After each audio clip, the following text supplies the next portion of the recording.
A Beacon Hill resident sharing this surveillance video. Watch this to warn of an alleged armed car prowler. Good evening. Thanks for joining us. I'm Michelle Esteban. It happened earlier this week at South Holgate Street and 15th Avenue South. Again, Beacon Hill. KOMO's Paul Rivera spoke to that resident. He joins me now to share this unsettling surveillance video. I think that's the way I would describe it. Paul? Really is. And in the video, you see the man walking around. He's holding a gun. And those who lived there say it could have been much worse.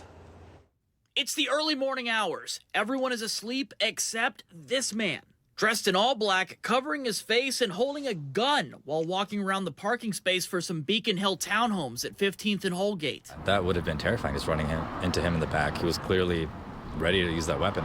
At one point, the man looks up at the camera and points the pistol right at it. Tiberiu Vilcu said the man was prowling around. From there, it escalated further. He managed to pry his way into one of my neighbor's houses, and he was rummaging around the first floor of the house. The man ran off when Seattle police were called, and as far as the residents know, he hasn't been found. It's not clear if he even took anything. The concern is that he just comes back, or someone else sees the same opportunity and just tries to come into your house. So now they'll be doing more security upgrades. We've actually installed more spotlights and an alarm system, so if someone's hanging out in the back for too long at night, they'll be showing a light and alarms will go off. I mean, if you had a message for the people in the government, I mean, what would you like to say to them?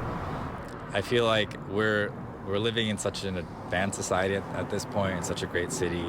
I should not really need to feel threatened living in my own home in Seattle, that someone is just going to break in, steal my stuff, maybe risk my life with the gun too. It's just kind of ridiculous. We reached out to Seattle police to learn more about this investigation. Haven't heard back yet, but we will update as soon as we get more info. At the very least, those who live there just want people to see the video. They want people to be aware of what's going on. Michelle, back to you. All right, Paul, we appreciate hearing from them.